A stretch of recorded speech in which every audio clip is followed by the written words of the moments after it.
శోభన్ బాబు గారు అప్పటిలో చాలా famous hero. NT Ramarao గారు, నాగేశ్వర గారి తర్వాత వచ్చిన జనరేషన్లో కృష్ణ గారు, శోభన్ బాబు గారు. ఈయనకి పర్టికులర్గా ఫ్యామిలీ సినిమాల తాలూకు హీరో అని చాలా ఎక్కువ మంది లేడీస్ ఫ్యామిలీస్ లైక్ చేసే సినిమాల్లో చాలా అందంగా కనిపించే మంచి డిసిప్లిన్ ఉన్న హీరో. నెమ్మదిగా అటు చూశాను, అక్కడ హీరోయిన్ గారు కూర్చొని ఉన్నారు, టచ్అప్ చేసుకుంటున్నారు. సావిత్రి గారి తర్వాత ఒక తెలుగు చిత్రసీమలో ఒక వెలుగు వెలిగిన హీరోయిన్ వాణిశ్రీ గారు. ఎన్ని మంచి సినిమాలు చూశాను, గొప్ప గొప్ప సినిమాలు చూశాను. అలాంటి మనిషి ఇప్పుడు ఎదుర్కొంటూ చూస్తుంటే ఒక థ్రిల్ ఫీల్ అయ్యాను.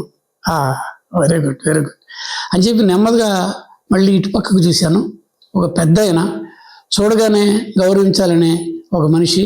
ఆ సాల్ట్ అండ్ పెప్పర్ కొంచెం గ్రే హెయిర్తో ఉన్నారు ఆయన. ఆయన అక్కడున్న తన టీంతో, అంటే కెమెరా టీంతో ఆ లెన్స్ గురించి, ఏ లెన్స్ వేయాలి, ట్రాక్ మూమెంట్స్, ప్యానింగ్ మూమెంట్స్, ఆ లైటింగ్ సెషన్స్ అవన్నీ ఇస్తున్నారు. ఎవరు ఇక్కడ ఈయన గురించి ఫోటోలో చూసానే అనుకుంటే అప్పుడు గుర్తొచ్చింది ఆయన ఏ విన్సెంట్ గారు.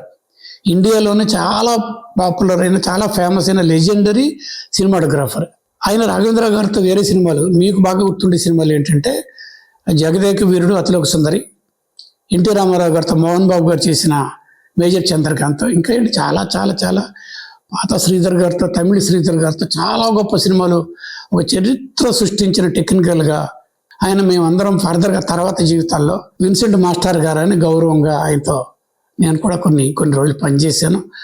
వాళ్ళందరినీ చూస్తే కడుపు నిండిపోయింది. ఆ వాతావరణం చూసి రేపటి నుంచి ఈ జీవితం నేను స్వామిగా రెస్టారెంట్గా నేను ఈ లైఫ్ చూస్తూ ఉంటాను డైలీ అని చెప్పి చాలా తృప్తిగా ఫీల్ అయ్యి హ్యాపీగా ఫీల్ అయ్యాను.